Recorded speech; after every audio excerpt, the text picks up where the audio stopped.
Nanalo ako sa loto ng 640,000. Pero nang malaman ng girlfriend ko, gusto niyang kunin lahat ng pera. Ayaw ko. Tinawag niya ang kapatid niya para saktan ako. At niloko pa niya ako na kunin ang 640,000 na panalo ko sa loto. Nang pumasok ang mga magulang ko para makita ako, nagkaroon ng aksidente. Lahat sila ay pumanaw. Ang nakababatang kapatid ko ay kinailangan iwanan ang pag-aaral sa kolehiyo dahil sa ospital ako. Nagtatrabaho ako araw-gabi para kumita. Samantalang ang pamilya ng girlfriend ko ay ayaw pang magbigay ng pera para sa kanilang libing. Sinasabi pang malas na napasama kami sa kanila. Talagang nakakaawa at malas. Ngunit binigyan ako ng Diyos ng pagkakataong muling mabuhay. At ibinalik ako sa gabi ng finals ng World Cup noong 2006. Noong 2006, ako'y muling isinilang. 2006 World Cup Final. 2006 ako'y muling isinilang. 2006 ako'y muling isinilang. Talagang ako'y muling isinilang. Talagang nangyari ito.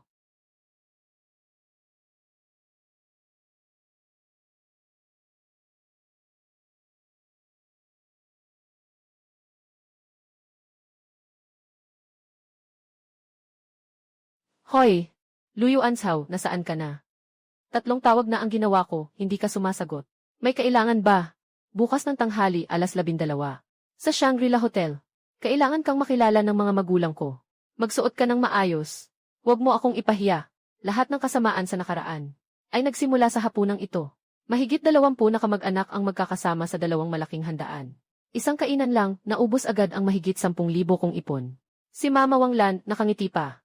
Iminungkahi niyang idagdag ang pangalan ni Suwan King sa titulo ng bahay. Noon, mahina at malambot ang puso ko. Wala akong pag-aalinlangan. Tinanggap ko agad ang hiling na isulat ang pangalan niya sa titulo ng bahay. Ang aking pag-unawa at pagbibigay daan. Sa huli, ang naging kapalit lang ay walang katapusang paghingi at pagsasamantala. Si Suwan King ay masyadong makasarili. Nangongolekta ng lihim ng ipon sa bahay. Patuloy na nagbibigay ng suporta sa pamilya. Isang pamilyang mapagsamantalang walang hanggan. Inubos nila ang aking ipon. Wasakin ang lahat ng aking pagsisikap. Sa panahong ito, gusto kong mabuhay ng maayos. Habang hindi pa nangyayari ang lahat ng trahedya, may pagkakataon pang mabawi. Hindi ako pupunta. Anong sinasabi mo? Sinasabi kong maghiwalay tayo. Si Suwan King, hindi tayo bagay. Hindi kailangang pumunta sa pagtitipon. Magkakahiwalay na tayo mula ngayon. Binuksan ni Luyo Ansaw ang pinto. Nagsalita ka pa, sinara mo ang tawag ko. Lumabas ka dito.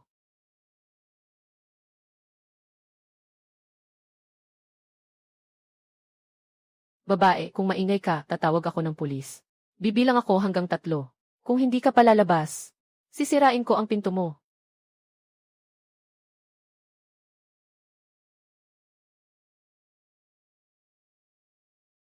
Nakarecord ito, mag-usap tayo ng maayos. Huwag mo nang basagin ang pinto at mag-eskandalo. Yes basta-basta ka na lang nagbanggit ng hiwalayan sa telepono. Ano ba talaga ang tingin mo sa akin? Hindi tayo bagay. Bakit hindi mo sinabi yan noong nililigawan mo ako? Nagmakaawa ka sa loob ng 6 na buwan. Ngayon, basta na lang nagalit. Hindi ka na ba lalaki? 3 taon ang relasyon natin. Hindi ikaw ang magpapasya kung kailan tayo maghihiwalay. Kailangan mo akong bigyan ng paliwanag. Gusto ko ng kasagutan. Magkano na ang kinuha ng kapatid mo sa akin? Hindi mo ba alam? Kapatid ko siya. Hindi ba dapat mo siyang tulungan? Kailangan ng pera ng nanay ko dahil sa malubhang sakit. 3,000 piso lang para sa gamot. Ngunit pinipigilan mo ako sa lahat ng paraan. Pinautang mo ako sa iba. Pareho tayong pamilya. Ngunit ganito ka mag-double standard. Bakit hindi kita nakita noong may sakit ang nanay ko? Pareho tayong pamilya. Ngunit napaka-double standard. Bakit hindi kita nakita nang may sakit ang nanay ko? Huwag kang ganyan, Xiaolu. Dapat unahin ng mga kabataan ang kanilang pamilya. Luyo Ansaw. Suwan King. Sasabihin ko ito sa huli. Kung makikipaghiwalay ka, huwag ka nang magdala ng tao para magulo. Ang video na kakarecord ko lang ay ibibigay ko sa pulis. Sasabihin kong pumasok kayo ng walang pahintulot sa bahay. Kuya, ayos ka lang ba? Ayos lang ako, huwag kang mag-alala. Tara na. Hindi pa tapos to. Hintayin mo lang. Hindi pa tapos to.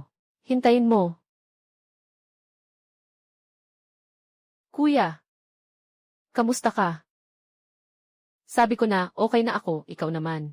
Masakit, kuya. Hindi ba't nag-aalala lang ako sa'yo? At matagal ko nang hindi siya gusto. Noon, hindi mo ako pinapayagang magsalita. Alam kong nag-aalala ka sa akin. Nga, Yutong. Bukas ng hapon, sumama ka sa akin sa istasyon. Para salubungin ang mga magulang. Darating na ang mga magulang. Hindi ba't nakatakdang umalis sa susunod na linggo? Nagbago ang plano, nag-reserve ng tiket. Naiuna ng ilang araw ang pag-alis. Naiintindihan ko na. Kuya. Sige, uuwi na ako sa dorm. Nakalimutan ko sabihin sa batang yun yung pera na nanalo ako sa loto. Sayang, darating pa naman ang pagkakataon na masabi ko sa kanya. At saka, paano ko ba dapat gastusin itong pera?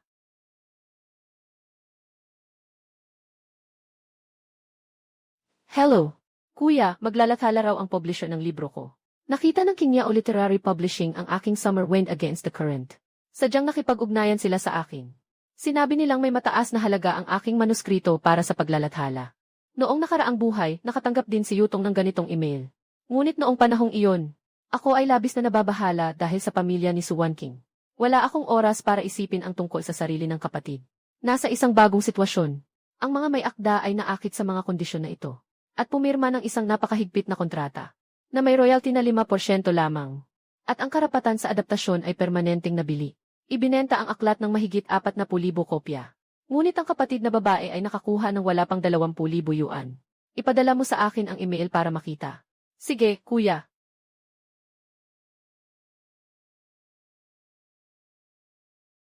Tulad ng dati, naglalaro pa rin kayo ng salita. Nakakainis talaga. Huwag munang pirmahan ang kontrata. Sasama ako bukas para sabay tayong pumunta. Pero sabi ng publishing house, limitado ang bilang ng mga slots. Natatakot silang mapalampas ang pagkakataon. Kay Iksan-ji. Kung sa iyo ang librong ito, sa iyo talaga iyon. Walang sinuman ang makakakuha nito. Bro, nagtitiwala ako sa iyo. Sige, aalis na ako. Nakatanggap na ng 640,000 na premyo mula sa loto pagkatapos ng buwis. Punta muna tayo sa bookstore sa Lumang Kalye malapit sa paaralan. Tungin Bookstore. Ang may-ari ng tindahan ay si Meng. Mahigit 50 anyos at dati siyang patnugot. Matapos mabigo sa negosyo sa dagat, nagbukas siya ng lumang tindahan ng libro, na pinangalagaan sa loob ng 15 taon. Wala siyang masyadong pera. Ngunit nagtatago siya ng mga bagay. Mga bersyon ng Republika at mga lumang magasin mula sa dekada 80. Mga bersyon ng Republika at mga lumang magasin mula sa dekada 80. Medyo kilala sa lumang libro. Tag-init ng 2006. Nagkaroon ng aksidente si Boss Meng. Napinsala ang kanyang pali. Kailangan ng malaking halaga para sa operasyon. Nang maubos ang ipon, kulang pa ng 80,000. Wala siyang magawa kundi isara ang tindahan. Ibinenta ang mga paninda at inventaryo ng sabay-sabay. Ang mga mahahalagang aklat na ito ay hindi dapat ituring na basura at ibenta sa timbang. Sige noong Meng ba ito? Gusto kong tingnan ang iyong tindahan ng aklat. Sige noong Meng ba ito? Gusto kong tingnan ang iyong tindahan ng aklat. Ito ang mga istante ng aklat sa tindahan, ang kabuang presyo ay 120,000. Ilang kopya ng unang issue ng mga magasin na ito ang mayroon ka? Naiintindihan mo ang halaga ng mga aklat na ito. Tingnan ninyo, ito ay may personal na lagda at dedikasyon ni Bajin. Ang isang ito ay nagkakahalaga ng 6,000. Dito sa estante ninyo, may hindi bababa sa 45 o 50 kopya. Ang mga ito pa lang, higit na sa 120,000. Uncle Meng, ako na ang magbabayad ng 120,000. Pero may isang kondisyon. Ipagpapatuloy ninyo ang pagpapatakbo ng bookstore. Ako ang sasagot sa renta at puhunan para sa mga libro. Kalahating kita. Ang anak mo ay may sakit. Ang kulang na bahagi ay utangin ko ulit. Walang interes. Paano mo nalaman? Tungkol sa anak ko. Alam na ng mga tao sa kalye na ito. Sarado na ang tindahan ng aklat. Sayang, ang mga magagandang bagay na ito. Hindi dapat itapon bilang basura. Salamat, Xiao Lu. Meng Shoshu, huwag kang mag-isip ng masama, ayaw ko lang masira ang mga librong ito. Dadalin ko ang librong ito. Walang anuman, hindi ko pa nga naipapasalamatang mabuti sa iyo. At saka, kalahating may-ari ka na ng tindahan, huwag kang magpakabait. Si Yutong, ang batang ito, ay talagang mahilig sa mga librong ito. Kung alam lang niya na ang bahay aklatan na ito ay regalo niya sa pagtatapos ng kolehiyo. Sobrang saya niya sigurado.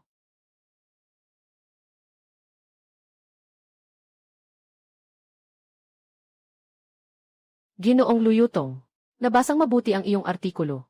Napakamahusay nito. Tunay kaming seryoso. Maaari mong dalhin ito at basahin. Walang pagmamadali sa pag-sign. Pirmahin ng kinatawan, partido gif pirma petsa ng kasunduan, taon buwan araw petsa ng kasunduan. Petsa ng kasunduan, pirmahin ng kinatawan, espesyal na resibo ng kontrata royalty ni guro sa 5% batay sa anong pamantayan. Royalty ni guro sa 5% batay sa anong pamantayan. Lahat ng bagong manunulat ay nasa pamantayang ito. Kailangan naming sagutin ang mga gastos sa pag-edit at disenyo, pagprint, pamamahagi at iba pang mga gastos. Ang 5% ay talagang may magandang intensyon. Ayon sa aking kaalaman, bagong pasok pa lang sa industriya, kadalasan ay 5% hanggang 6%. Pero kung may sarili kang tagasunod o may napanalunang parangal, maaari kang makipag-usap hanggang mahigit 12%. Xiao Lu, bago pa lang ang kapatid mo. Wala pang patunay mula sa merkado. Ganito na lang, susubukan kong kunin para sa inyo ang 6%. Petsa ng pagpirma, taon. Permanenteng paglilipat ng karapatan sa pag-aangkop. Pwede bang gawing lisensya na lang ito? Hati sa kita ng karapatan sa adaptasyon sa loob ng 5 taon. Hindi rin malinaw ang nakasulat sa kontrata. Karapatan sa prioridad ng renewal. Iminumungkahi kong gawing prioridad sa parehong kondisyon. Kung hindi, ang mga kondisyon para sa susunod na libro ay kayo lang ang magtatakda. Magiging alanganin ang kapatid ko. Estudyante, si Lu. Kami ay isang lehitimong publisher. Ang mga kontrata namin ay mailegal na batayan. Bawat bahagi ay binago. Walang paraan para makipagtulungan. Bro. Guro Zeu. Ilang kopya ang balak ninyong ilabas para sa libro ng kapatid kong babae? Karaniwan ay 35,000 kopya para sa mga bagong manunulat. Unang limbag, 5,000 kopya. Presyo, 28 yuan. Royalty na 8% makakakuha ang kapatid kong babae ng 11,200 yuan. Royalty na 5% 7,000 yuan lang. Ang diferensya na 4,000 yuan ay maliit lang para sa publisher. Pero para sa isang estudyante, sapat na iyon para sa isang semestre. Kung gusto ninyo ang libro ng kapatid ko, ibig sabihin, may halaga ito. Ang mga bagay na may halaga ay karapat-dapat sa magandang presyo. Ginoong Lu, anong trabaho mo? Wala akong formal na trabaho. Bilang pagtulong sa kapatid kong babae sa mga kontrata, kasali ba iyon? Sige, ako ang magbabago ng kontrata. Royalty 8%, karapatan sa pag-adapt, otorisasyon ng 5 taon, karapatan sa unang pag-renew sa parehong kondisyon. Pero may isang kondisyon. Kailangang makipagtulungan ang kapatid mo. 2 campus signing. Kami ang sasagot sa pamasahe. Totoo ito, Guru Zeu. Talagang alam ng kapatid mo ang ginagawa niya. Kung hindi ako magpapakita ng kaunting sinseridad, mukhang mabibigo ang deal na ito. Kapatid, paano mo nalalaman ang napakaraming bagay? Kailan mo natutunan ang tungkol sa mga royalty rights at unang print run? Nagtatapos ng pagbabasa at nag-research online. Tumutulong sa iyo sa kontrata. Hindi naman pwedeng walang kaalaman. Bro, sabihin ko sa iyo. Sinulat ko ang librong ito. Ilang beses akong umabot ng 2:00 o 3:00 ng umaga. Natutulog na ang mga kasama sa kwarto. Nagsulat ako gamit ang flashlight ng palihim.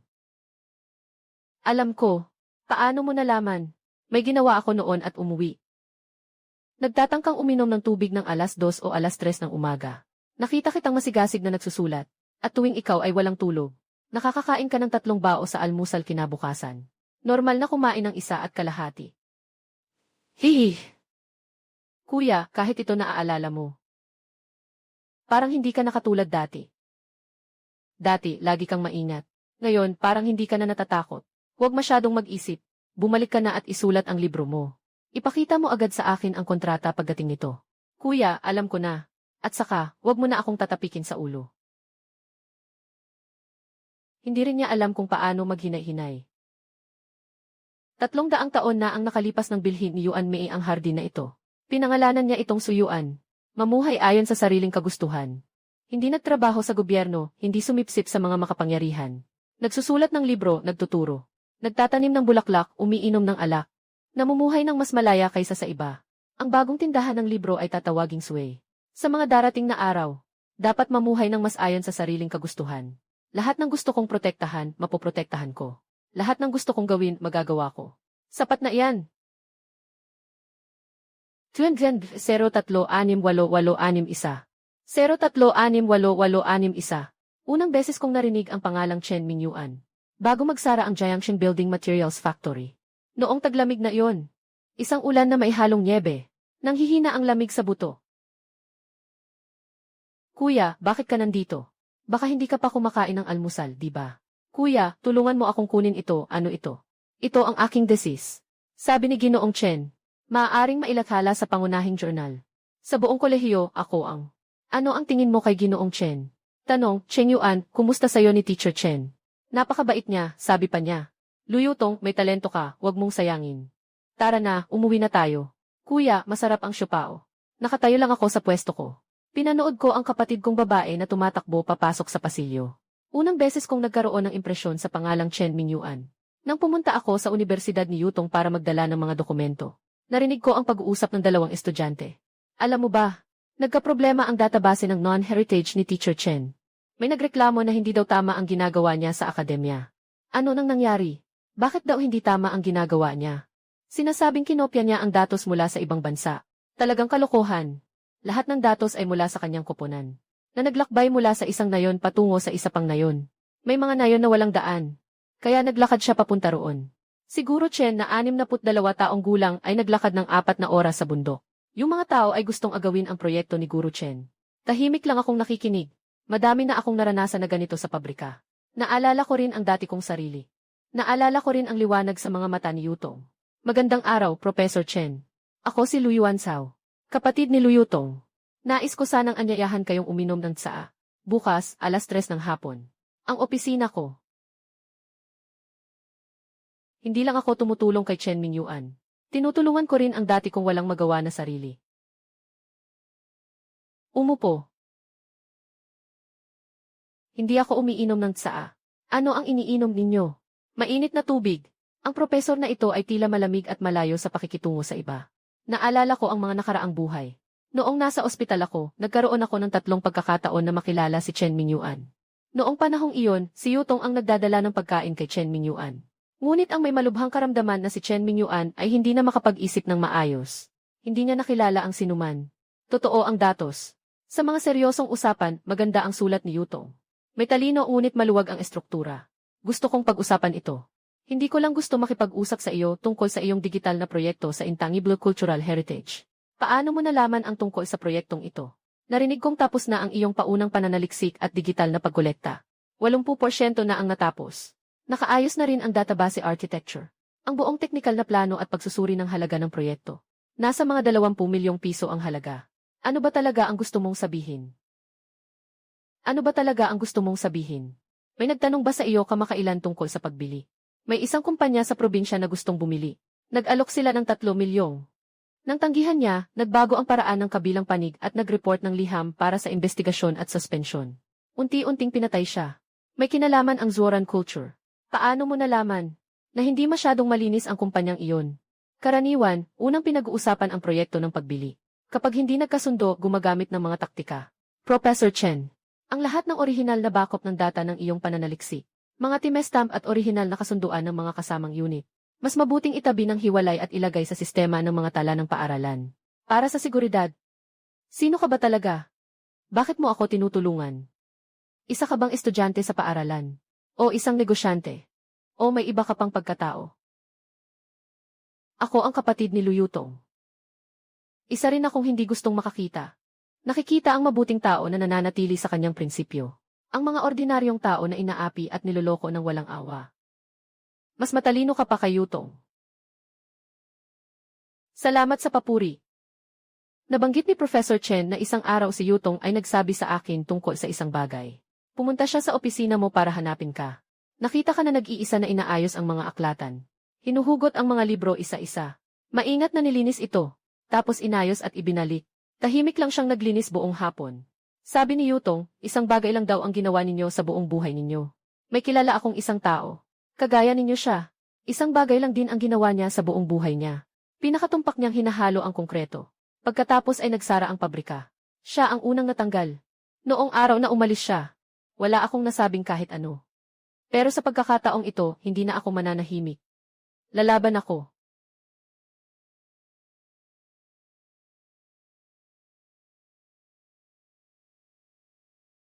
Uy, Lu Yuansao. Dati kaming magka-roommate ni Zhou Ziheng sa kolehiyo. Pagkatapos ng graduation, nagpunta kami sa iba't ibang direksyon ng pag-unlad. Nanatili ako sa paaralan at naging bahagi ng campus media. Nakita ni Zhou Ziheng na umuunlad ako ng husto. Kaya't ginaya niya ako. Si Yutong ay nakialam at sinubukang kumbinsihin siya, ngunit tumanggi siyang umamin ng pagkakamali. Kahit nagbigay siya ng dahilan na ang media ay talagang nag-ulit-ulit.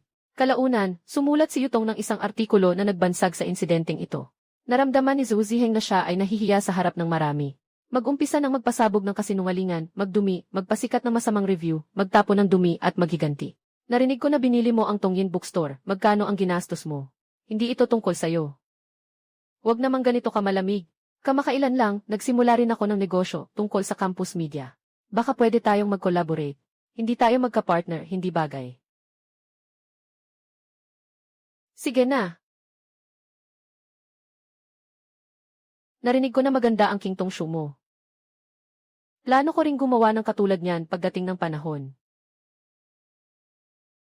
Nagrerenta ako ng lugar malapit sa paaralan.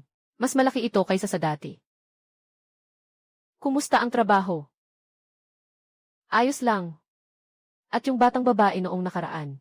Palagi kong naiisip na hindi maganda. Sobrang galing magsalita. Walang sinuman. Naghiwalay na ang nanay. Naghiwalay na. Naghiwalay na. Hindi bagay. Kung hiwalay, hiwalay na. Maghanap ng bagay na akma. Ma, ikaw ang magluluto mamayang gabi. Sige, magluluto ako ng pritong isda na may toyo. Magpapakulo rin ako ng sabaw ng manok. Maganda itong kalan. Mas maganda kaysa sa amin.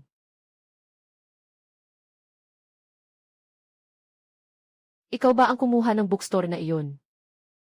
Plano ko sanang sabihin sa inyo ng mas huli pa. Hindi ko inakalang malalaman mo agad magkano ang nagastos mo. Hindi ko akalain na nalaman mo kung gaano karaming pera. 260,000. Maging tapat ka. Saan mo nakuha ang ganitong kalaking pera? Hindi ka ba nagnakaw?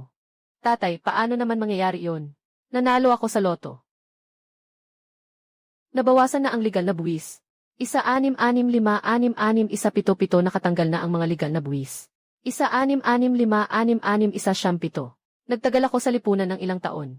Sa wakas, nakakuha ako ng swerte. Dahil sa 306375455073. Linya 30,536. Basta legal, ayos na. Huwag isipin na ang isang beses na pagsusugal ay swerte. 2 beses ay mali na. Alam ko. Ano ang plano ng bookstore sa pamamahala? Nakapag-usap na ako kay Boss Meng. Ako ang pipili ng mga libro para sa bookstore. Si Boss Meng ang bahala sa benta.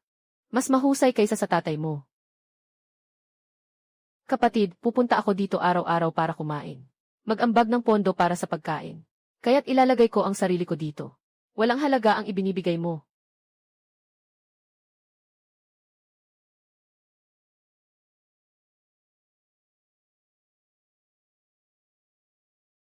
Ang patuloy na kahilingan ay hindi ba't ang makasama ang pamilya sa isang mesa at kumain ng masayang salo-salo? Yung tindahan ng libro mo, gusto kong tingnan iyon. Bukas ng umaga, dadalhin kita.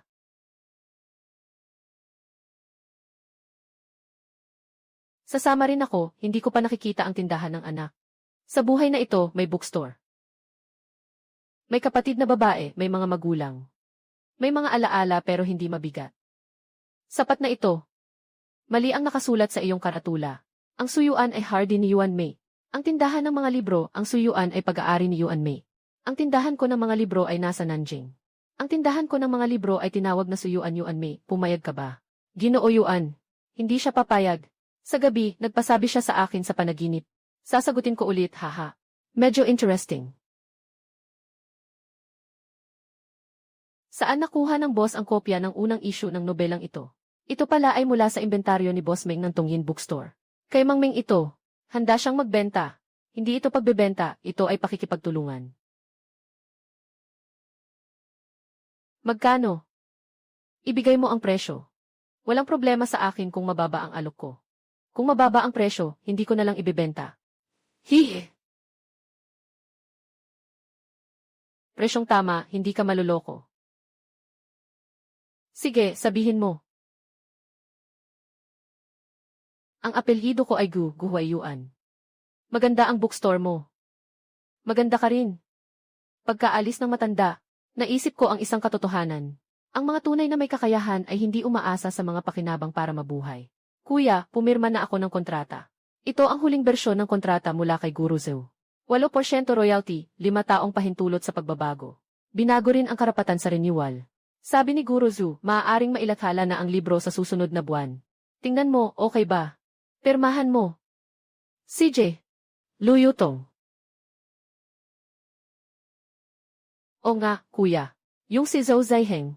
Naghanap siya ng tao para idagdag tayo sa higit sa 10 bagong grupo sa paaralan. Nagpapakalat siya ng link ng kanyang public account. Yung mga artikulo na pinadala niya. Maraming mga paksa. Na pareho sa mga nilalaman na nauna naming inilabas sa Kingtong Show. Na eksaktong kapareho. Ano ang balak mong gawin? Wala, hindi ako gagawa ng anuman. Magpapatuloy akong magsulat. Kung gusto niyang kopyahin, kopyahin niya. Hindi naman bobo ang mga mambabasa. Sino ang mahusay at sino ang hindi mahusay sa pagsusulat? Makikita mo naman sa ilang mga akda. Mas maliwanag ang batang ito kaysa sa inaasahan ko. Wala akong pagkakataon na makita siyang lumaki. Hindi ko inasahan. May sarili na siyang paghatol at pananaw. Sa sarili mong mga bagay, ikaw ang magpasya. Hehe, syempre naman.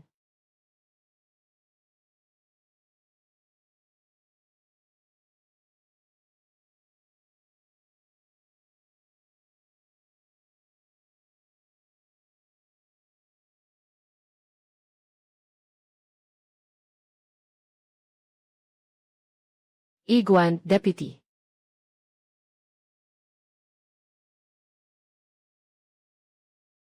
Iguan. Wenwen. Hello. Si Ginoong Luyuan po ba ito? Ako po ang namumuno sa marketing department ng Zoran Culture. Ang apelyido ko ay Lin. Nalaman namin mula sa mga kaugnay na channel sa Tainan University. Ikaw ay nagpapatakbo ng Kingtong Shu campus na social media. Gusto kong pag-usapan ang posibilidad ng pakikipagtulungan. Mas mabilis ito kaysa sa inaasahan. Anong pakikipagtulungan? Kami ay gumagawa ng mga proyekto sa kultura na nakatuon sa campus. Kailangan namin ng mga dekalidad na tagalikha ng nilalaman mula sa campus. Mayroon kaming pondo at mga mapagkukunan ng channel. Makatutulong kami na palakihin ang iyong platform. Iminungkahi kong makipag-usap tayo ng personal. Nakaraan, gumamit ang Zoran Culture ng parehong paraan para hanapin si Chen Mingyuan. Matapos tanggihan, dumating ang ulat ng reklamo. Pwede ang personal na pag-usap. Ngunit mayroon akong 2 kondisyon. Una, dapat personal na dumating ang inyong namumuno na si Fang Zoran. Pangalawa, ako ang magtatakda ng lugar ng pag-uusap. Ginoong Lu. Unang tanong kay Ginoong Fang. Sumang-ayon si Ginoong Lu kay Ginoong Fang sa iyong hiling. Saan ang napili mong lugar? Suyuan Bookstore. 300 metro kanluran mula sa North Gate ng Tainan University.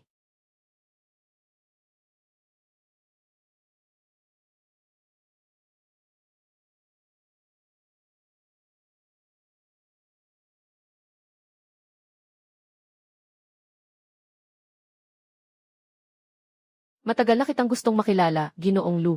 Matagal na kitang gustong makilala.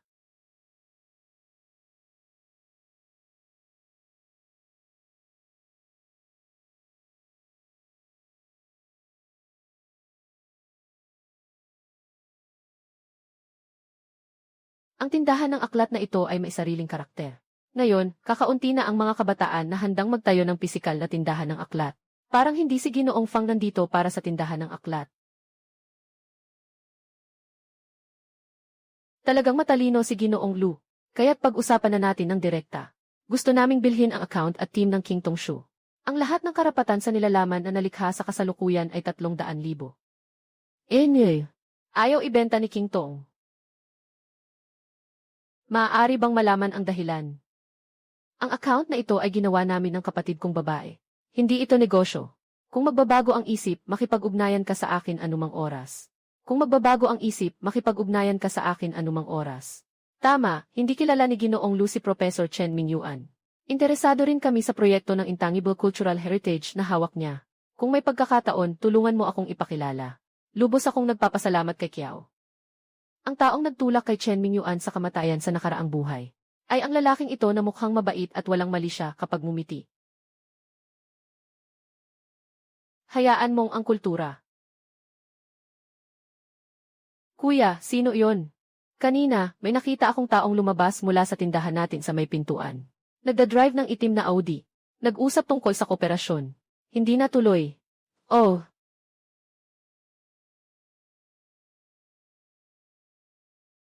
Noong nakaraang buhay, sa ganitong oras din. Isang graduate student mula sa grupo ni Chen Mingyuan. ang kumopya ng ilang orihinal na datos mula sa database.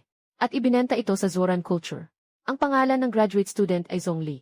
Siya ang pinakapinagmamalaking estudyante ni Chen Mingyuan. Pero ipinagkanulo niya ang kanyang guro para sa 300,000. Ang orihinal na data ng database ay naging pangunahing ebidensya ng patuloy na issue sa akademya sa liham ng reklamo. Dahil dito, nasuspindi rin si Chen Mingyuan. Pero mahirap ipaliwanag sa telepono. Mas mabuting pumunta na lang bukas sa paaralan. Professor Chen, dumaan si Fang Zuoran sa aking bookstore. Gusto nilang bilhin ang King Tong Shu. Hindi ko ibinenta, nabanggit pa niya ang proyekto mong non-heritage. Si Professor Chen at Fang Zuoran pumunta sa bookstore ko. Gusto nilang bilhin ang King Tong Shu. Hindi ko ibinenta, nabanggit pa niya ang proyekto mong non-heritage. Ano ang ipinangako? Hindi ibebenta ang proyekto na iyon. Kahit mabulok sa akin ang mga gamit, hindi ko ibibigay. Mga tao na nagmamanipula ng sitwasyon. Nais mo bang isipin na hindi sila nandito para bumili? Nandito sila para agawin. May mga kumpanya na hindi nagtatagumpay sa pagbili at gumagamit ng ibang paraan para mag-pressure. Gagawa sila ng negatibong opinyon. Minsan, nagpepeke pa sila ng ebidensya. Ang orihinal na datos ng iyong proyekto ay nakaimbak at naitatago. Ikaw lang ba ang nakakaalam nito? Ang orihinal na backup ng database ay nasa paaralan. Mayroon ding kopya sa sistema ng mga file. Inirerekomenda kong silipin ang mga kasapi ng grupo ng proyekto. Sino-sino ang may karapatang makakuha ng buong orihinal na datos? Upang maiwasan ang problema bago pa man ito mangyari. May alam ka bang iba pang impormasyon? Pakiramdam ko lang na si Fang Zuoran ay hindi mukhang isang taong seryosong nagnenegosyo. Hindi tama ang estado ni Zhongli nitong mga huling araw. Dati, araw-araw siyang pumupunta sa laboratorio. Ngayon, palaging nag-e-absent. Sinasabi niyang may problema sa pamilya nila. Hindi ko naman talaga pinag-isipan noon. Pero dahil sinabi mo, ito ang encrypted cloud storage account. Lahat ng na-upload na mga file ay may time pool at digital signature. Napaka-epektibo ng legal na kaalaman. Ay backup mo ang pinakamahalagang datos doon. Mag-ingat. Iwasan ang panganib. Bakit ka sobrang interesado sa proyekto kong ito? Dahil ikaw ang guro ni Yutong. Sabi niya ikaw ang pinakamagaling na guro sa paaralan. Ayaw kong makita ang mabuting guro na inaapi.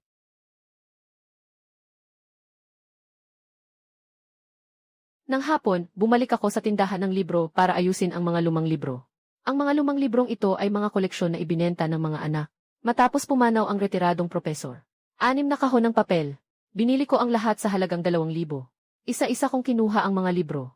Nang maabot ko ang ika-4 na kahon, may natagpuan akong isang lumang bagay sa ilalim ng kahon na hindi inaasahan. Maingat kong binuksan ang selyo. Sa loob, tahimik na nakalagay ang ilang lumang papel ng sulat. Sa itaas, malinaw na nakasulat ang pangalan ni Chen Mingyuan. Ang liham na ito ay mula sa isang matandang propesor na matagal nang pumanaw. Ito ay isang mahalagang manuskrito na itinago ng maraming taon. Noong panahong iyon, kakagraduate pa lang ni Chen Mingyuan sa doctorate, ay nakilahok sa pagbuo ng maagang plano na ito. Pinuri ng matandang propesor sa liham, na ang kanyang paraan ng pananaliksik ay napaka-inobatibo. Tiyak na siya ang magiging lider sa larangang ito sa hinaharap. Ang liham na ito na nakatago sa loob ng maraming taon ay isang hindi mapapalitang mahalagang kasaysayan. Ay matibay na patunay ng orihinal na akademikong kontribusyon ni Professor Chen Mingyuan. Noong 8 taon na ang nakalipas, malalim niyang sinaliksik ang digitalisasyon ng mga non-material na pamana. Mas maaga siyang nagsimula kaysa sa pagkakatatag ng Baisuoran culture ng 5 taon. Sa mundo ng pakikitungo, walang lugar para sa biglaang paghahanda. May ilang trump card na hindi kailangang gamitin agad. Pero dapat handa na ito ng maaga. Kuya, kanina sa publishing house, nakita ko si Zhongli. Sinadya niyang tanungin ako tungkol sa pinakabagong datos na binanggit ni King Tong. Tinatanong pa kung may balak tayong gumawa ng komersyal na operasyon. Sabi ko sa kanya, hindi ako responsable sa operasyon. Dapat direkta siyang magtanong sa iyo. Ngunit hindi siya tumigil sa pagtatanong tungkol sa mga pribadong bagay. Tinanong niya ang tungkol sa iyong mga nakaraang karanasan sa trabaho at kurso sa kolehiyo. Inalam ang lahat tungkol sa iyo. Napakadetalye ng mga tanong niya. Kailangan ba talagang maging ganito kahalata si Zhongli? Kuya, may problema ba talaga si Zhongli mismo? May taong palihim na gustong siraan si Professor Chen. Malaki ang posibilidad na ginagamit lang si Zhongli. Simula ngayon, lumayo ka sa kanya. Ano man ang itanong niya, sabihin mong hindi mo alam. CJ, hindi ka ba curious kung bakit hindi ko sinasabi sa'yo? Kuya, naniniwala ako sa lahat ng sinasabi mo. Saka, alam kong hindi mo ako kailanman sasaktan. Yuan Sao, ikaw at si Yutong, kapag gumagawa ng social media, siguraduhin ninyong alam ang hangganan. Okay lang magsulat ng normal na mga bagay. Huwag kayong makisali sa mga magulo at walang kwentang usapan. Huwag kang mag-alala, Papa. Ang isusulat lang namin ay tungkol sa mga pang-araw-araw na buhay sa campus. Huwag talagang humawak ng mga bagay na hindi dapat hawakan. Sinabi ng nanay mo na itanong kita. Pagkatapos ng hiwalayan, bumalik ba ang ex mo para hanapin ka? Bumalik siya isang beses. Pero naipaalis ko na siya ng tuluyan. O, marunong ka palang makipag-usap ng maayos. Paano mo siya pinaalis? Wala namang iba, basta't maayos lang na nakipag-usap sa kanya. Ipaliwanag ang mga benepisyo at mga panganib. Marunong ka palang magpaliwanag. Noong bata ka, kailan ka ba nakipagpaliwanagan sa iba? Depende lang sa tao. Sa taong marunong makinig, magpaliwanag ka. Sa taong hindi nakikinig, diretsong talikuran mo na lang. Ito ang lumang relo na iniwan sa akin ng lolo mo noon. Hindi ko na rin ito ginagamit ngayon. Nasa tindahan mo na lang bilang dekorasyon. Mabuti na rin na nagbabantay ka at nagbebenta ng libro. Para makita ang oras. Para makita ang oras.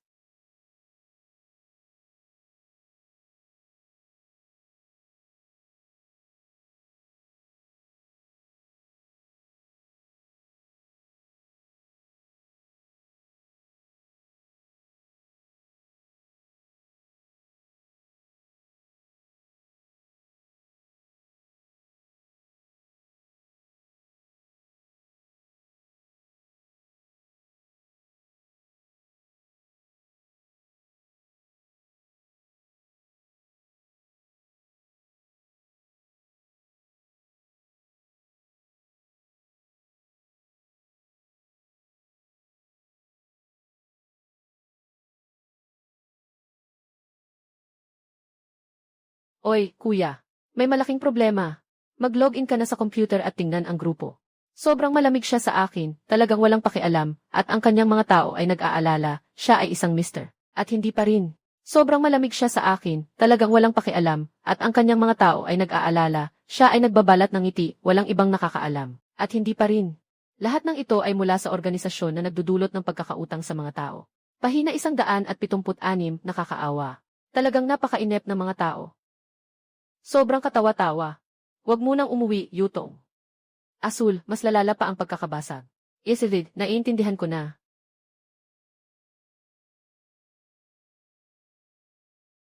Ayos.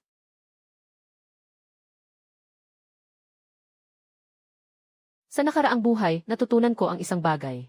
Ang pinaka-epektibong paraan sa pagharap sa mga tsismis ay hindi agad pagsisinungaling, kundi hayaan ang mga tsismis na mag-ugat ng husto. Hayaan ang lahat na makakita, makapag-usap at makapagsanib puwersa. Muli, ilabas ang katotohanan ng sabay-sabay. Ang epekto ng pagbabago ay pinakamalakas. Walang puwang ang mga nagkalat ng tsismis para sa pagdepensa. 5 na sa tanghali na. Ang post na ito ng tsismis ay biglang sumikat. Tiyak na umakyat sa nangungunang listahan ng campus forum. Gamitin ang opisyal na account ni Ziheng upang suriin ang impormasyon mula sa mga netizen. Sinusuri ng mga netizen ang impormasyon sa likod ng account. Hindi sinasadyang nalaman ang AV ng account na nagkalat ng tsismis. Ang opisyal na account ng Chongqing ay eksaktong kapareho ng kay Tin Campus John. Nasa itaas, ikaw ba ang nagmamasid sagi, ang mga tsismis ay naglalantad ng katotohanan. Campus, ang katotohanan ay naglalantad. Nasa itaas, wala ka bang mikropono, ang takbo ng opinyon sa forum ay biglang nagbago. Ang takbo ng opinyon sa forum ay biglang nagbago. Tinyon Jun, isagihi panandang pandagdag ang takbo ng opinyon sa forum ay biglang nagbago. Ang opinyon ng forum ay biglang nagbago. Si Zhu ay nagtakda ng isaghi, ang mga netizen ay nagising. Nakita ko ang tungkol sa forum ng Xiaolu. Kailangan mo ba ng tulong ko para magsalita? Hindi na kailangan, Professor Chen. Kaya ko nang ayusin ito mag-isa. Ngunit may isang bagay na gusto kong hilingin sa iyo. Gusto kong tanungin si Zhongli. Mayroon bang kakaibang kilos kamakailan? Hindi mo man ako tinanong, balak ko sanang hanapin ka. Si Zhongli ay nagtanong sa akin kahapon tungkol sa database ng mga proyekto ng Intangible Cultural Heritage. Dahil dito, nagkaroon ako ng pagdududa. Hindi ko siya sinabihan. Inirerekomenda ko sa iyo. Huwag hayaan si Zhongli na humawak ng anumang orihinal na materyales sa mga susunod na araw. Kahit ang mga nakasulat na bersyon ay dapat na ingatan. Sa tingin mo ba may koneksyon siya sa mga tao sa labas? Nag-aalala ako tungkol doon. Sa tingin mo ba may koneksyon siya sa mga tao sa labas? Nag-aalala ako tungkol doon. Mukhang nagsimula na si Zhongli na kumilos ng palihim. Halos 2 buwan nang mas maaga ang oras kaysa sa nakaraan. Dahil bumalik ako sa buhay na ito. Nagulo ang orihinal na takbo ng mga pangyayari. Kaya't naramdaman ni Fang Zuoran ang hadlang. Kailangan niyang pabilisin ang kanyang mga hakbang. Mas malaki ang hadlang. Mas nagiging nagmamadali ang kalaban. Sa pagmamadali, madali silang makagawa ng pagkakamali. Magkakamali. Yes, Zia, tungkol sa gulo ni Suwan King kanina. At ang chismis ay nagtatapos sa mga marunong. Ngunit kung hindi sapat ang mga matatalino, dapat ay tumigil sa ebidensya. Yung lalaki, palaging tinatawag na kapatid na lalaki, sobrang walang hiya, sinabing hindi siya aalis kung walang bayad. Noong dati, may kaibigan na nagsabing hindi totoo ang utang na 5,000, pero talagang utang ng kapatid sa iba. Kaya sinasabi ng ex-girlfriend na hindi totoo ang utang na 5,000, pero talagang utang ng kapatid ay 3,000. Noong dati, may kaibigan na nagsabing hindi totoo ang utang na 5,000, pero talagang utang ng kapatid. Ang pamilyang ito ay walang pakialam, nag-aaksaya ng oras sa mga usaping walang kabuluhan. Kapag mayaman na, ayaw nang makisama sa mga bampira, tinatawag na walang puso.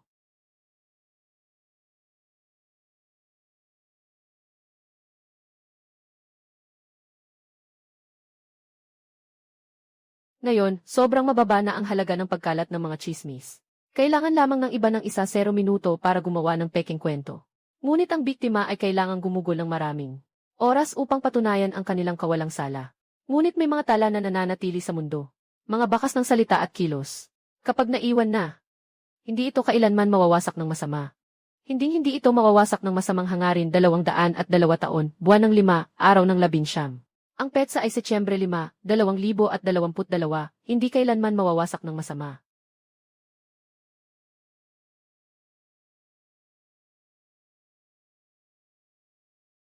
Gusto kong pumasok at umupo. Ang post ay isinulat ng tao na hinanap ng kapatid ko. Hindi ko alam ang tungkol dito. Nalaman ko lang ito kaninang hapon. Kumuha siya ng 3,000 mula sa iba para tulungan kang siraan. Sino ang tinutulungan? Sabi niya, hindi niya alam. Nahanap ng kabilang panig online. Ibang account ang ginamit para sa transfer. Suwan King, sa tingin mo ba may utang ako sa'yo? 3 taon na tayong magkasama. Hindi kita pinabayaan o pinahirapan. Ang kapatid mo, kumuha na sa akin ng pera na lampas na sa 5 numero. Nang maospital ang nanay mo, ako ang nangutang para sa'yo. Nang bumili ng tricycle ang tatay mo, ako rin ang nagbayad. Ano bang nagawa kong mali sa'yo? Tungkol sa post, mag-uulat ako sa pulis. Ito ay labag sa batas. Si Louie Wanshao, kapatid ko siya. Bumalik ka at sabihin kay Suhao. O kaya't kusang maghanap ng pulis para linawin ito. O maghintay na lang nalapitan ka. Maaari bang hindi na ito usisain kung labag sa batas? Inalagaan mo siya ng maraming taon. Pinabayaan mo siyang maging tamad. Walang matinong trabaho. Laging nalululong sa sugal. Mukhang nalulumbay sa utang. Kung ipagpapatuloy mo ito, maubos din siya sa huli. O kaya ay mahuhuli ng mga nagpapautang.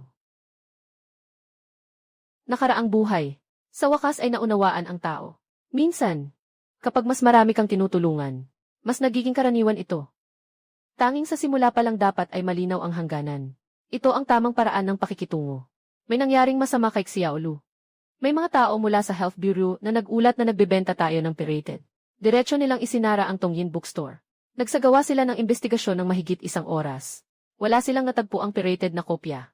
Lahat ng pinagkukunan ay mga lehitimong kopya. Ngunit naglagay pa rin sila ng seal. Kailangan pa ng karagdagang investigasyon. Hindi pinapayagang magbukas at mag-operate.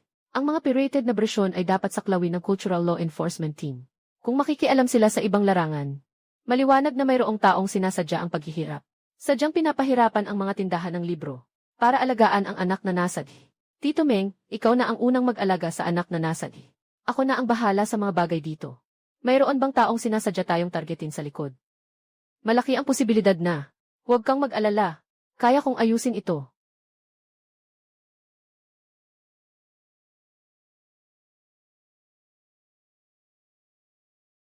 Boss Fang, nasara ang bookstore ko. Ikaw ang nagpasimula ng reklamo, di ba? Gusto mong ipakita ang iyong kakayahan. Pinipilit akong umatras. Nakatanggap ako. Ano ang gusto mong gawin sunod? Ginoong Lu, mas direkta ka kaysa sa inaasahan ko. Ang proyektong ito ng pambansang pamana ay dapat makuha. Ito ang pamantayan ng pambansang pamana ng Jiangsheng. Mayroon akong mga mapagkukunan at koneksyon. Mas malayo ang maaari kong marating.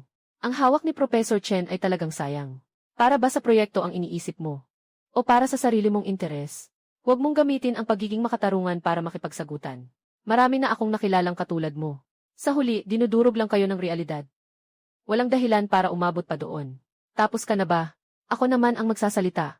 Una, hindi mo makukuha ang proyekto ni Professor Chen. Pangalawa, lahat ng ginawa mo kina Professor Chen, Zhongli at sa akin. Isa-isa kong babawiin. Hindi dahil ako'y napakatuwid, kundi dahil nilabag mo ang mga patakaran ng pagiging tao.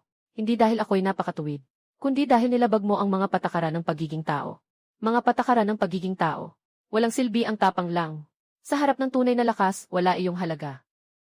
Tingnan na lang natin. Noong nakaraang buhay, masyado akong maraming isinuko. Ngayon, hindi na mangyayari iyon.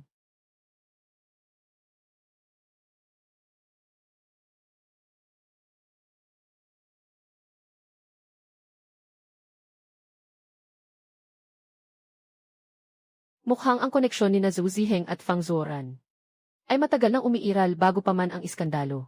Direktor Son, paumanhin sa abala. Walang anuman, walang anuman. Ipiprint ko ang dokumentong ito para sa iyo. Tandaan, huwag mong sabihin sa iba na ako ang nagbigay nito. Ang mga pangalang Zhou Ziheng at Fang Zuoran ay magkasama. Lahat ay nagiging malinaw. Bakit ang account ni Zhou Ziheng ay mabilis na nakakuha ng sertipikasyon? Sino ang nagpondo sa itim na post? Balita mula sa Health Bureau. Paano niya nalaman ng maaga? Bakit kayang makuha agad ni Zhou Ziheng ang sertipikasyon ng account? Sino ang naglabas ng pondo para sa Black Coast? Balita mula sa Bureau of Health tungkol sa shutdown. Paano niya nalaman ng maaga? Hindi dahil sa sobrang galing ni Zhou Ziheng, kundi may tao sa likod niya. Si Fang Zuoran akala niya siya ang may kontrol sa lahat at nakaplano ng maayos. Ngunit hindi mo alam na matagal ko nang naunawaan ang lahat ng laro. Hawak ko ang lahat ng baraha. Anong nangyayari dito, kuya? Bakit nasara ang magandang tindahan ng libro? Ganito ang nangyari. Kuya, baka naman talagang pipiliin mong sumuko. Sumuko sa anong bagay? Talikuran mo ang tindahan ng libro na ito. Talikuran mo ang King Tongshu. Talikuran mo ang lahat ng pinanindigan mo ngayon. Hindi ko gagawin iyon. Ang kapatid mo ay nakatalikod na ng maraming beses sa buhay na ito. Sa pagkakataong ito, hindi ko na basta-basta pakakawalan.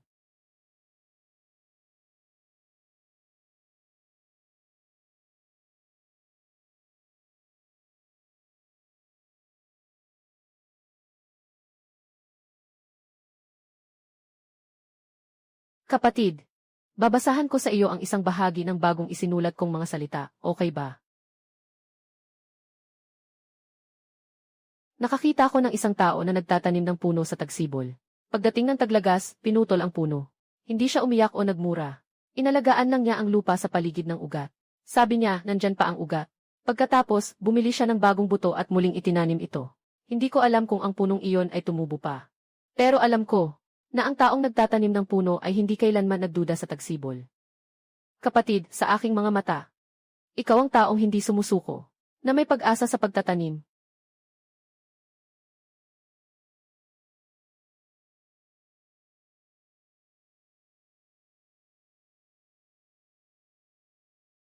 Bukas, bibisita ako sa isang mahalagang tao. May kakayahan siya. Naganap na sirain ang mga patakaran ni Fang Zuoran. Bukas bibisitahin ko ang isang mahalagang tao. May sapat siyang kakayahan para tuluyang sirain ang mga lihim na patakaran na itinakda ni Fang Zuoran. Ang taong ito na gusto kong makita ay si Song Heping. Siya ang naging punong patnugot ng Jiangxing Cultural News sa loob ng 12 taon. Matagal na siyang nakatutok sa industriya ng kulturang media. Palagi siyang nagsasabi ng totoo. Matapang siyang maglabas ng mga isyong hindi kayang talakayin ng iba. Wala akong kaalaman, nakaraan 2010. Nakaraan 2010. Wala akong kaalaman, ama, siya ay inilipat dahil sa paglalantad ng katiwalian sa Zuoran culture. Siya ay inilipat dahil sa paglalantad ng katiwalian sa Zuoran culture. Nang walang dahilan. Sa huli, namatay na mailungkot. Noong nakaraan, habang nakahiga sa kama ng may sakit, nakita ko ang lumang ulat tungkol kay Song Heping. Pambansang pantalan ng Wenping. Ikaw ang estudyante ni na Louis Wanzhao at Chen Mingyuan. Hindi ako estudyante niya. Kaibigan lang. Si Chen Mingyuan ay may matigas at mapag-isa na ugali. Hindi marami ang nakakakaibigan niya. Sabihin mo na lang, ano ang pakay mo sa pagpunta rito ngayon? 20,220. 20,231 araw sa tao. 20,231 ng ki.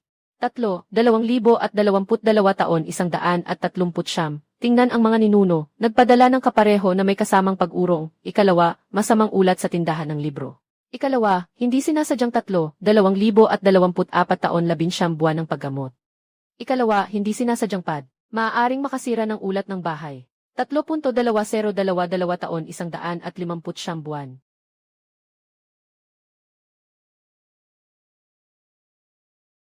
Suyuan Bookstore. Pumunta ang Health Bureau upang isara ang iyong tindahan ng libro. Maling-mali ang industriya. Hindi makatwiran. Hindi talaga sila nais na gawin sa akin iyon. Sadyang gumagamit sila ng maling departamento. Nais lang nilang mang-insulto at supilin.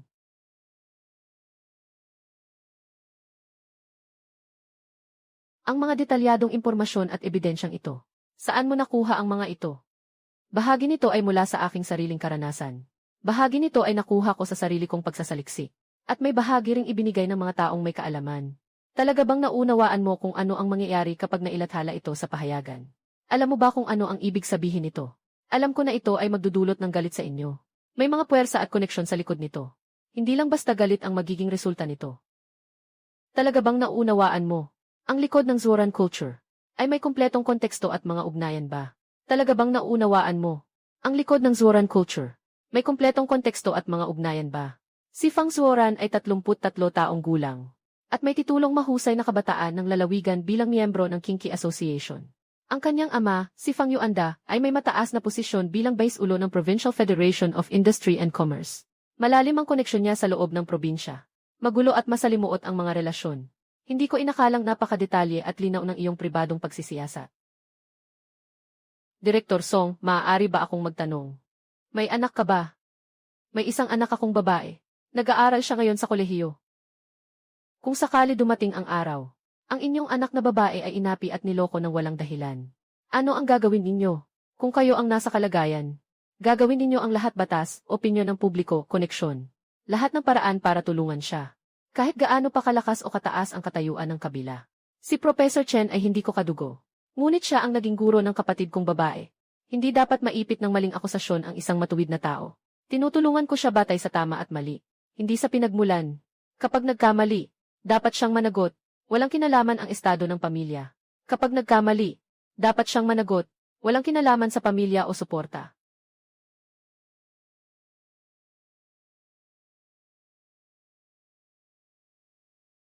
Mas patunayan pa ang katotohanan. Iwasan ang personal na emosyon. Hayaan ang katotohanan ang magsalita. Dalhin ito muli pagkatapos ng pagbabago.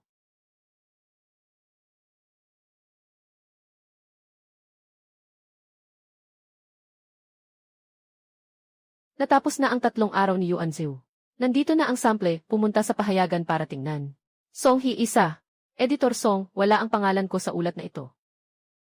Akin ang ulat na ito. Hindi sa'yo. Nilagay ko sa pirmahan na ikaw ang nagbigay ng materyales. Ayon sa beripikasyon ng maraming nakaligtas. Hindi ko babanggitin ang pangalan mo. Pinoprotektahan niya ako. Lahat ng panganib, siya ang sumasalo. Sulat. Zoran Cultural Investigation Documentary panloob na pagsisiyasat. Mula sa komersyal na paaralan hanggang sa akademikong gantimpala, si Tang Ren ba ang nagbukas ng daan para dito? Nabasa ko na ang nilalaman ni Chief Editor Song. Wala akong problema. I seal ko agad ito. Ngayong hapon, diretso ko itong dadalhin sa Provincial Propaganda Department. Ganito ang sitwasyon, Chief Editor Song. Kaya mo ba talagang panindigan ito? Ganito ang sitwasyon ni Ginoong Song. Kaya mo bang tiisin ito? Nagsilbi akong patnugot sa loob ng 12 taon. Hindi ito nakasalalay sa pagiging masunurin, kundi sa pagkakaroon ng lakas na hindi nila kayang galawin. Kahit gaano kalawak ang koneksyon ni Fang Yuanda, hindi ito higit sa probinsyal na komite. Kapag nailabas ang dokumentong ito, hindi ako matitinag ni Fang Zoran. Ngunit tiyak na mahihirapan ka sa mga araw sa tayanan. Isang beses nang isinara ang aking tindahan ng libro. Sa ngayon, kahit gaano pa kahirap, hindi na ito magiging mas masahol pa. Hindi ka ba natatakot na maapektuhan ang iyong karera? At ang pamilya mo? Ayos lang ang lahat sa pamilya ko, aayusin ko ang lahat. Walang magiging problema. Pagkatapos ng 3 araw, aalis na ang pana. Lahat ay magtatapos na.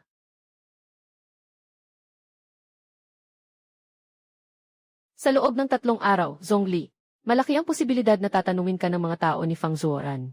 Wala kang sasabihin. Sabihin mo lang, umalis na ako ng Tianan at pumunta sa ibang probinsya. Yutong, manatili ka lang sa paaralan nitong 3 araw. Huwag bumalik sa inuupahang bahay. Kapag may humahanap sa iyo, agad na tawagan mo ako. May masamang mangyayari, kuya. Maaaring mangyari, huwag kang matakot, nandito ako. Hindi ako natatakot, pero kailangan mong mag-ingat. Sa ganitong sitwasyon ni Ginoong Song, kaya mo bang tiisin ito? Yun lang, gusto kong humingi sa iyo ng isang bagay. Maaari ka bang tumira sa tindahan ng libro sa loob ng 3 araw? Walang problema, maaari akong tumira. Bro, may mga tao bang gustong makipag-away sa iyo? Malaki ang posibilidad na mayroon. Huwag mag-alala kahit gaano karaming tao ang dumating. Kung ilan ang darating, sila'y aking aksyonan. Nandito ako sa tindahan ng libro. Walang anuman. 3 araw mula ngayon. Matatapos na ang lahat. May ilang tanong si Ginoong Lu na nais niyang malaman. Ito ang ulat ng AC tracing mula sa Health Bureau. Ito ang naitalang transkripsyon ng boses ni Zhongli. At mayroon ding kumpletong praktikal na mga dokumento mula sa kumpanya. Handa akong ibigay ang bawat dokumento ng may pangalan. Kung kinakailangan, maaari akong tumestigo sa korte o sumailalim sa pagtatanong. Aayusin namin ito ayon sa batas. Pagkalipas ng 1 buwan, halos tapos na ang lahat. Binawi ang lisensya ng Zhuoran Culture. Si Fang Zhuoran ay pinaghihinalaang sangkot sa panunuhol, paglustay ng pondo at pamimiki ng dokumento. Opisyal na sinisiyasat. Sinusuri ng probinsya ang mga kaugnay na hakbang sa pag-apruba. Ilang opisyal na nagbigay ng pahintulot ay tinanggal sa kanilang mga tungkulin. Ang Zhuoran Culture ay pinaghihinalaang sangkot sa maraming proyekto ng kultura sa antas ng probinsya. Pagsisinungaling ng mga dokumento. Paggamit ng pondo sa maling paraan. May kinalaman ba ito kay Xiaolu? May kinalaman. Pero hindi ako nag-iisa.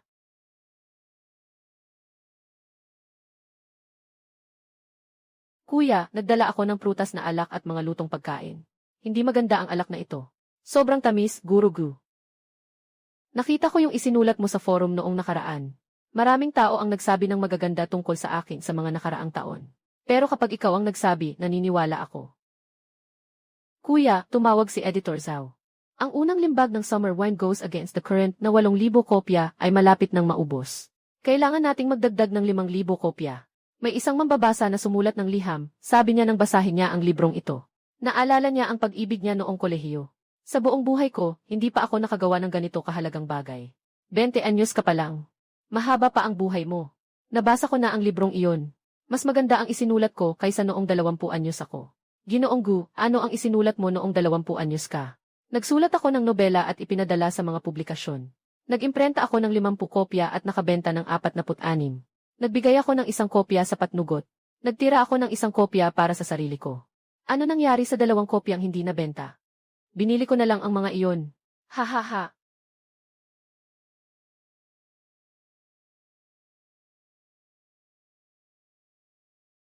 Ikaw si Lu Yuanzhao.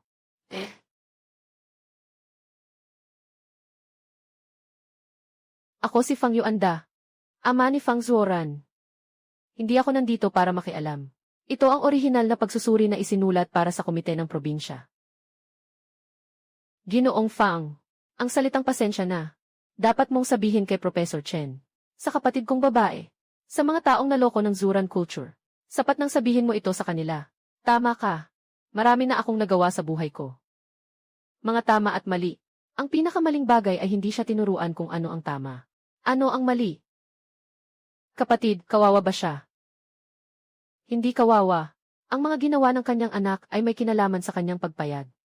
Ngunit ang isang tao na mahigit 70 taong gulang ay handang yumuko at humingi ng tawad. Ang bagay na ito ay hindi ganap na walang kabuluhan. Kapatid, kawawa ba siya? Hindi kaawa-awa. May kinalaman ang ginawa ng anak niya sa kanyang pagpayag. Ngunit ang isang tao na mahigit 70 taong gulang ay handang yumuko at humingi ng tawad. Ang bagay na ito ay hindi ganap na walang kabuluhan. Ang oras ay mabilis na lumilipas. Unti-unting nagiging matatag ang negosyo ng Suyuan Bookstore. Araw-araw na buhay. Taon-taon ay parang dati. Si Yutong ay regular na pumupunta sa tindahan ng libro 2 beses sa isang linggo. Nagmamasid sa maliit na tindahan. Nagsusulat ng mga artikulo. Nagtutulungan ng mga libro. Nirekomenda ang mga magagandang libro sa mga dumadaan. Matapos magretiro si tatay, araw-araw siyang umuupo sa tindahan ng libro. Sa mga tahimik na taon, dahan-dahan kong natapos ang ika-67 pahina ng hangganan ng lungsod. Yung taong hinihintay ni Kwikwi. Marahil ay hindi na babalik kailanman. Marahil ay babalik bukas. Sino ang naglagay ng bulaklak na ito? Maganda ito. Maganda ba ang pagkakalagay ko? Opisyal nang nailathala ang 2 libro ni Yutong. Walang kakang-isip na kwento sa librong ito. Nagtatampok ito ng 100 na ordinaryong tao. Tungkol sa kanilang tunay na damdamin at sagot sa tanong kung paano muling sisimulan ang buhay. Iba-iba ang bawat tao. Iba-iba ang sagot. Iba-iba rin ang pananaw. Kung pwedeng ulitin ang buhay, hindi ko babaguhin ang kahit ano. Pahinga. Dahil natatakot ako sa pagbabago. Ano mang bagay. ay magpapalampas sa aking kasalukuyan.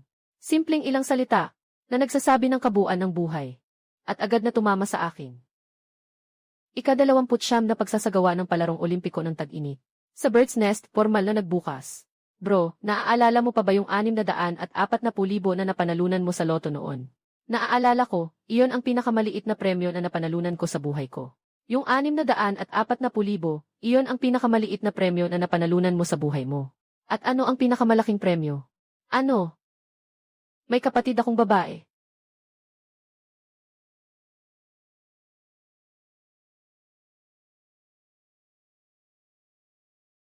Ito ang buhay na aking pinagsikapan. Palaging kasama ang pamilya. Tahimik at maayos ang negosyo. Taon-taon na walang alalahanin.